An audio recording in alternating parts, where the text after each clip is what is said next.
I would say yes, in principle, a man has the right to commit suicide, but it is enormously inadvisable.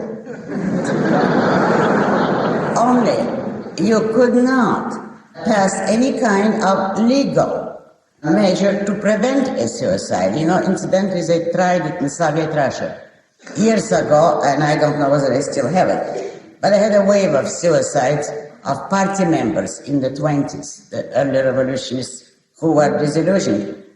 They passed the law that the penalty for suicide is death.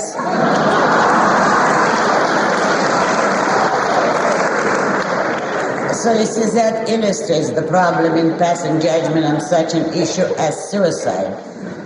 One would have to say there are many moral reasons why a man should not take his own life.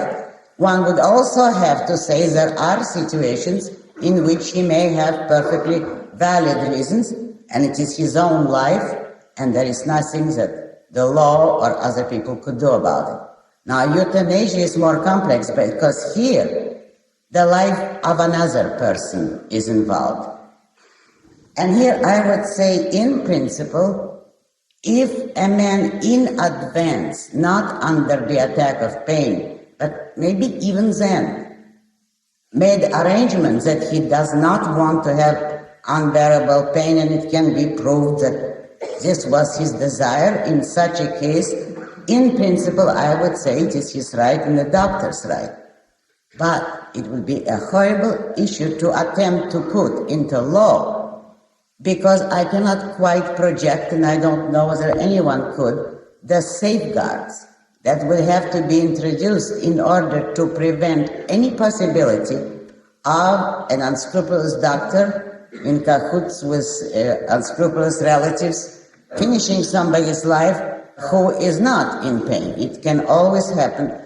And the dangers there is the arbitrary power of killing that is in this way would be legally given to the doctor. On the other hand, I would suspect that there have been many such cases about which we do not know and probably should not know. And that, I would have to say, is up to the doctor involved. Only he can know if he is seeing a truly unbearable torture. And I almost feel like saying I would not assume to pass judgment on him. I truly don't know. The situation is too horrible. I can only say I lean in sympathy towards the position of the doctor who does help the patient to die if necessary, but I would not advocate it as a law.